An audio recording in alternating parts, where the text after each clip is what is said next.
नवरा बायकोची जोडी आणि भावाची गाडी घेऊन आम्ही चाललो माझ्या बाबांच्या सासरवाडी. असा नको, मी आपलं असंच करतोय. चला मामाकडे जातोय, मामाकडे माझ्या खूप दिवसांनी प्रोग्राम असा मामाकडे. सो मी मामाकडे जाणार. माझं आता अधिक आयुष्य माझ्या मामाकडेच गेलं.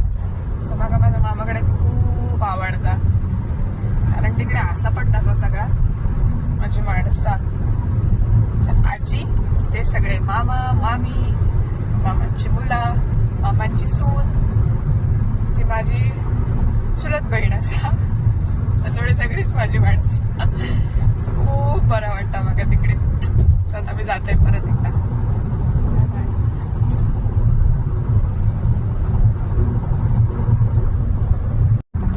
खरं सांगायचं ना तर अगदी लहानपणी म्हणजे पहिली दुसरीत असल्यापासून आम्ही मामाकडे राहायचो लहानपणी. आणि लोक आपल्या घरा घेऊन रडतात तर आम्ही मामाकडसून निघताना रडायचो की आमका घराक नाही जाऊचा. म्हणजे किती लहानपणापासून किती आमका लढो होतो बघा आमच्या मामाकडचो. म्हणजे असं मामींनी पण आमका तसाच वाढवले. आणि स्वतःच्या मुलांप्रमाणे मी आणि माझा भाऊ, म्हणजे भाऊ सुद्धा माझा मामाकडून निघताना खूप म्हणजे घराकडे गेल्यानंतर रडायचो. म्हणजे आमका येऊचा नसायचा मामाकडसून. म्हणजे खूप खूप खूप आठवणी असत. ताई तर माझी कधी परीक्षा होता आणि मला कधी सुट्टे पडते तेव्हा आमच्याकडे लँडलाईन्स होते. तो लँडलाईन्स वरती फोन करायचा की ऐक माझ्या आत्ते त्याका पाठव. आणि आमची कामं असायची, भात कापणी, गोवर टाकणी वगैरे. ते झाल्यावर आई मागा पाठवायची. कडे आम्ही लहानपणी मामाच्या पाठीमागे बेलाचं झाड होता, तिकडची बेलफळा पडायची तर ती मामाच्या घराच्या भिंतीवर मारून आम्ही आपटून खायचो. चिंचेचं झाड होता, ते चिंचे काढायचो. म्हणजे आम्ही नाही काढायचो, मामाची मुलं वगैरे किंवा शेजार बाजारची अशी छोटी छोटी मुलं आम्ही सगळी खेळायचो. ते काढायचे आणि आम्ही चुलीत भाजायचो हिरवे चिंचे आणि ते खायचो. असे काय काय एक्सपेरिमेंट्स करायचो. दुपार आमची कधीच घरात झोपान गेली नाही. धुळीत नुसती खेळत खाई पण कशी पण. तेव्हा खाय आमका काळाची भीती नाही होती. पायात चप्पल पण नाही घालायचं, चपला तशी. मामाकडे जेव्हा भुईमुगाची शेती करायची ना तेव्हा तिकडे माचली असायची.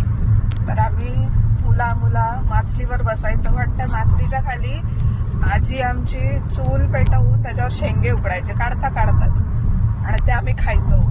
आणि ती पोती भरून जेव्हा घराकडे आणायचो, वरच्या घराकडे म्हणजे खालच्या घराकडे शेती होती, वरच्या घराकडे घेऊन यायचो ना तेव्हा एका खोलीत ठेवायची ती पोती. तर आम्ही ना भूक लागली काय त्या पोत्यांका होल मारून त्यातनं शेंगे काढून खायचो. तर मामा कोणाला माहिती नाही, मी आता सांगतोय. माझ्या मामा मामींका पण माहिती नसत कदाचित, पण आम्ही अशी खायचो. आणि मामाचे बैल होते, चतुर्गो, बहादुरगो आणि वाघो. म्हणजे ते खूप फेमस बैल होते म्हणजे आमच्यासाठी. ते आठवणीत राहण्यासारखे खूप काही आठवणी असतात मामाकडचे की वेळच पुराचं नाही एवढे.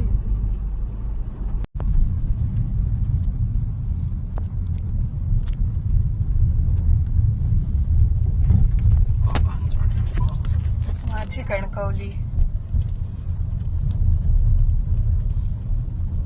आयुष्य गेलाय सर सुद्धा कणकवली कॉलेजला 11वी पासून.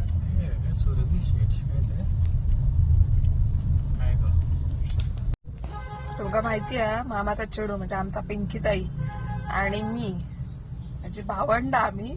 पण आमचं कसं असायचं माहिती आहे, तुझं माझं जमेना आणि तुझ्या वाचून करमेना. एवढी भांडायचं म्हणजे अशी उगाच भांडायचो, काय कारण नसायचं. बोलाची बंद झाली की मामी आमका दोघांका एकत्र कामाक पाठवायची. म्हणजे काम काही नसायचं जास्त तेवढा मामाकडे, पण पाणी आणूक जावा असं. पाणी आणूक गेलो काय मग तिकडे जाताना आमची तोंड वाकडी असायची आणि येताना आम्ही खॉ हसत यायचो. अशी जीवगाच. तेव्हा एकमेकांचे कपडे वापरायचो म्हणजे अगदी लग्नाच्या आधीपर्यंत. अजूनही ताई जेव्हा कपडे घ्यायचा ना डोंबिवली, पहिले मी घालून बघायचंय आणि मग ताई घेऊन जायचा. असा असायचा आमचा. खूप भारी. ते दिवस खूप सुंदर होते आणि त्यांच्या आठवणींनी ना त्या दिवसांची किंवा माका रडा घेता. काय करणार. एकदा मी 3रीत काय 4थीत असताना मामाकडे गेलेले, दिवाळीच्या सुट्टीत का मे महिन्याच्या आठवत नाही, पण तेव्हा पाण्याची खूप हे असायची. म्हणजे मग समोरची विहिरीत पाणी नसायचं, असं खूप लांबून पाणी आणायचं लागायचं. आणि मी लहान होते आणि तेव्हा माझं कान दुखाक लागलो अचानकच. आजी माझी पाणी आणून गेलेली, तर ती कान दुखता म्हणून त्या टेन्शन मध्ये काय येत होती, तर ती ते डोक्यावर तो हंडो घेऊन पडली शेतात त्या. आणि माझी मोठी मामी माका मांडीवर घेऊन होती कान दुखता म्हणून. असं असता खय? तुमची मामी असत असेल? सांगा बघा.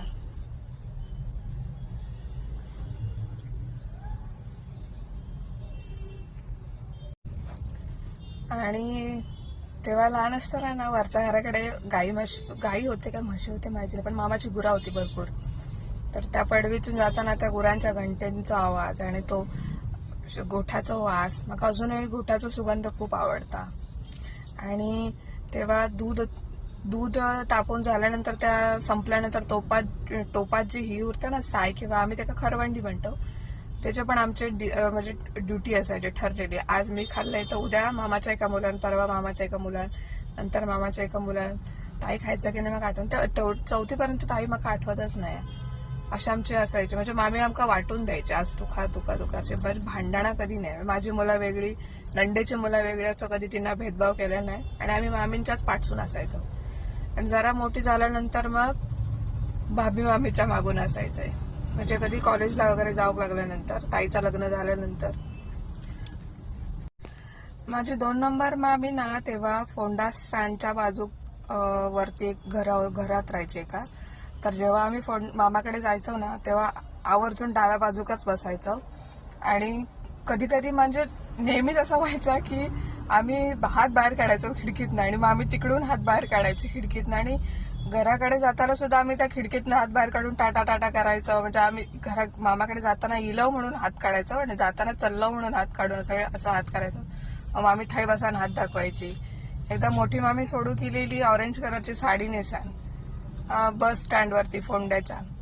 आणि मी बसमध्ये बसले आणि ती मला टाटा करताना मी घराकडे गेलंय. म्हणजे माझे आई बाबा माझ्या सोबत होते आणि मी घराकडे गेलोय. आणि मला ताप भरलेलो तेव्हा मोठ्या मामीच्या आठवणी. तिचा हात मला दिसायचो. माझ्या आजोबा पण इलेले तेव्हा सोडू. तर मी चिठ्ठी लिहिलेले माझ्या त्या रपटपच्या भाषेत.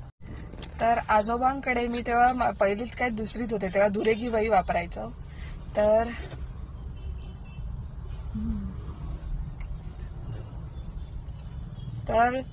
मी ते दुरेगी वहीचं एक टाको पाडलं आणि त्याच्यावर मामीसाठी चिठ्ठी लिहिलेली आहे.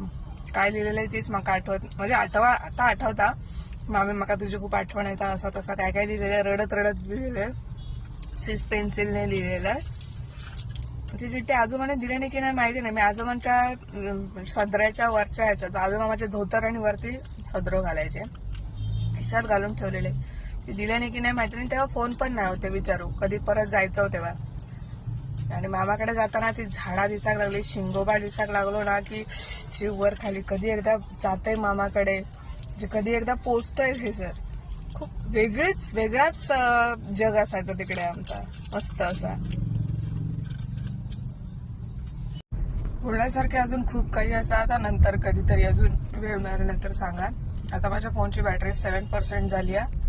अजून टाइमपास करीत राहिलोय, तर पूर्ण करावं. तर थोड्या वेळात पोचायचे आम्ही माझ्या मामाकडे. तिकडे काय शूट करू शकाल की नाही माहिती नाही, बघू. कारण मी आज जातले, आजच रात्री राहतले आणि उद्या परत हे मका नेऊ घेतले. उद्या परत निघणार मी, एकाच दिवसासाठी जाते. तोपर्यंत बाय बाय. धन्यवाद बघितल्याबद्दल. आणि बघितलाच असाल तर जरा सबस्क्राईब पण करा. श्री स्वामी समर्थ.